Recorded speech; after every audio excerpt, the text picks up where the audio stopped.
Yeah, so Jennifer couldn't be more spot on. And while I wasn't going to executive support for an understanding of the value of the program, because that was already established, right? The executive team already understood the value of the program, and I wasn't going to them for support of that.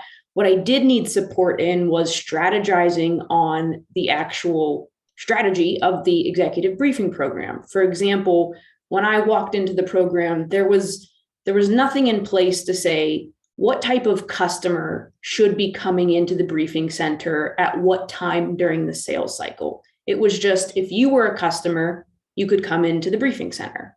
And, volume is great, but when you start to look at the data and you see that maybe you're doing 100 briefings, but only 30% of them are coming out with revenue attached to them, maybe that tells you that you're not really bringing in the right customer at the right time.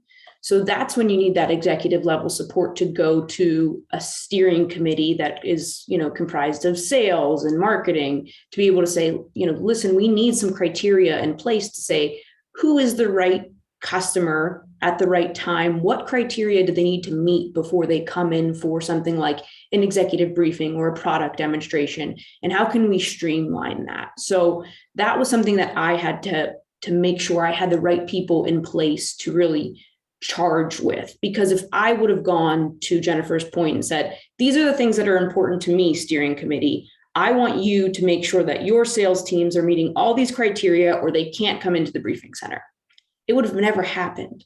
Or I would have been met with complete pushback. Christina would have been the bad guy, and the briefing center would have had not much success moving forward, or everything would have been an exception. So what has to happen is you have to get that buy-in from your steering committee that you put together so that it's coming from them. It's coming from the top down. They understand why it's important to have this criteria in place because, again, volume may be great, but it's not really attaching to revenue. You're not getting the quality that you need, for instance. So once we got that criteria in place, we were able to automate it actually in our scheduling system so that when a sales individual went to request a briefing or some type of executive briefing event, they actually couldn't even move forward in the process if they didn't meet those certain criteria.